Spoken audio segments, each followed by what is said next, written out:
Salam tani selalu berinovasi.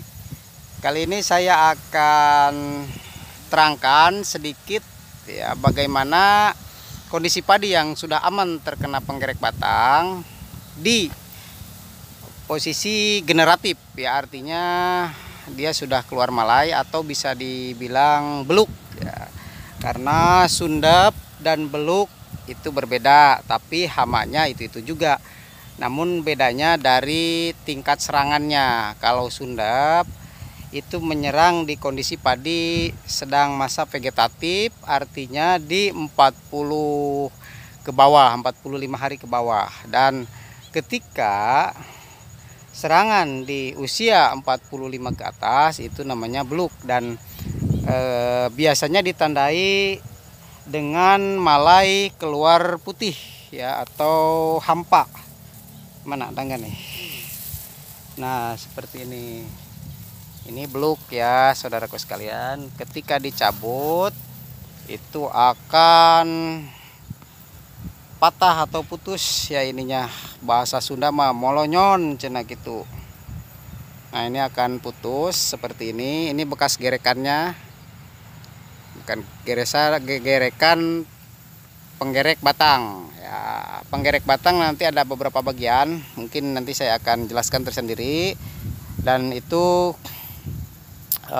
masing-masing dengan tingkat ketahanan atau serangan tersendiri ya. Juga dia punya populasi atau tingkat ketahanan tubuh yang berbeda-beda ya, termasuk biasanya yang di sawah seperti ini yang saya lihat ada 3 jenis ya yang sering menyerang. Namun sebenarnya lebih dari itu ya, secara teori ada 6 penggerek batang, tapi yang saya lihat, yang sering saya lihat itu ada 3 macam. Nah, nanti salah satunya ini yang coklat, yang agak bandel. Yang coklat yang agak bandel dia biasanya tahan terhadap beberapa pestisida, namun perlu disiasati ya penanggulangannya. Nah, ini juga lahan yang ini yang petani tadi saya sudah bincang-bincang. Ini yang paling parah 4 petak yang saya videokan, ini yang paling parah ya saudaraku sekalian. Ini arealnya ada 1 hektar 100 ya, 1 hektar 100, dan ini yang 4 petak yang paling parah. Nah, kondisi padi di masa vegetatif ada serangan penggerek batang, dan biasanya di masa generatif seperti ini juga ada serangan karena siklusnya itu belum putus ya, dia siklusnya belum putus, jadi berputar dan masih ada ketika padi sudah keluar malai. Nah, contohnya juga seperti ini. Nah, kemarin di masa vegetatif saya kendalikan terus menerus, baik larvanya atau ulatnya dan juga indukannya atau kupu-kupunya. Nah, itu aplikasi kontak sistemik ya, pestisida kontak sistemik. Nah, terus kondisi padi yang masih rentan terhadap serangan penggerek batang atau beluk. Nah, ini masih rentan ketika padi malai ya, malai padi masih ngacung nih ke atas, posisinya tegak begini, itu masih rentan ya terhadap serangan beluk atau penggerek batang. Nah, serangan penggerek batang biasanya dia berada pada padi yang sedang bunting kecil atau bunting besar. Kupu-kupunya atau imagonya dia bertelur pada kondisi padi yang sedang bunting kecil. Meskipun tidak kelihatan begitu banyak telurnya, tapi terkadang cuaca dan juga bulan-bulan tertentu itu dia bisa menetaskan ya penggerek batang dengan maksimal.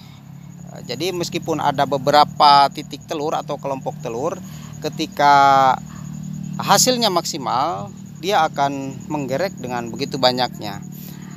Bahkan saya lihat di beberapa daerah juga telur penggerek batangnya tidak begitu banyak, namun serangannya sangat hebat gitu. Nah, tadi yang masih rentan, saudaraku sekalian, nah, termasuk yang seperti ini yang belum keluar. Ketika ada serangan, ini hati-hati. Nah, seharusnya kan posisi padi sudah seperti ini dalam keadaan final ya. Kalau main bola itu final. Nah, ini aplikasi pestisida kita harus waspada di kondisi seperti ini. Ya, silahkan pestisidanya mau organik ya, mau nabati ataupun kimia, itu tidak masalah. Dan kondisi seperti ini akan sangat rentan, apalagi ketika kondisi serangan hamanya memang lagi musimnya gitu. Nah, terus bagaimana malai yang sudah aman? Coba saya lihat-lihat dulu nih, malai yang sudah aman. Nah, ini tahap awal nih. Nah, malai padi yang sudah aman, waduh, nggak kelihatan. Saya sebentar ya, lihat ini pencahayaannya. Nah, ini yang sudah aman nih, saudaraku sekalian. Yang sudah aman itu dalam kondisi padi sudah merunduk. Nah, seperti ini merunduk dan ini sudah mulai keras, ujungnya sudah mulai keras. Jadi belum merah pun tidak masalah. Artinya ketika malai padi sudah keras, ujungnya sudah ngisi ya, seperti ini. Buat kelihatan kan nih. Nah, seperti ini sudah mulai keras ya. Ketika bulir padi sudah keras ujungnya, artinya bagian batang yang biasanya digerek penggerek batang itu antara bukuan di atasnya sedikit, yaitu paling empuk emang. Nah, ketika bulir sudah keras, ini bagian ujungnya itu juga sudah mulai mengeras ya, batang padi sudah mulai mengeras, dan penggerek batang minimal dia tidak akan menggerek. Dan terkadang ada yang menggerek itu memaksakan, itu tidak sampai putus ya. Jadi ada sebelah, ada nggak di sini nih, saya contohkan ya, coba lihat dulu.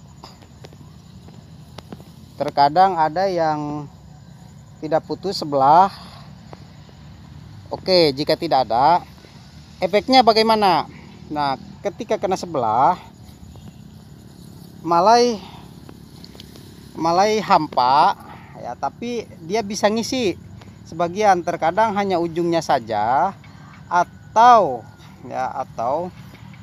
dia ngisi ke 3/4 ya, ke bagian pangkal bawah, tapi tidak maksimal ya, karena sebagian ada yang putus tadi batangnya gitu ya, saudaraku sekalian.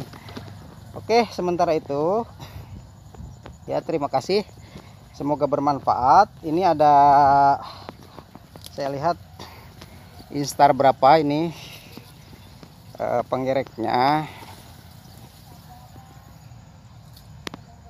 Nah, seperti ini yang kena penggerek batang ya. Biasanya semakin besar ulatnya, maka serangannya akan semakin ke bawah. Nah, ini bisa dilihat ya, saudara sekalian bisa menjabarkan atau membaca ini serangannya, berarti ulatnya sudah besar ya, atau instar 4 ke sana, instar 4, instar 5 ya, setelah ganti kulit 4 kali atau 5 kali. Nah, sementara itu saudaraku sekalian, terima kasih, semoga bermanfaat. Saya pulang dulu, aduh capek ngos-ngosan.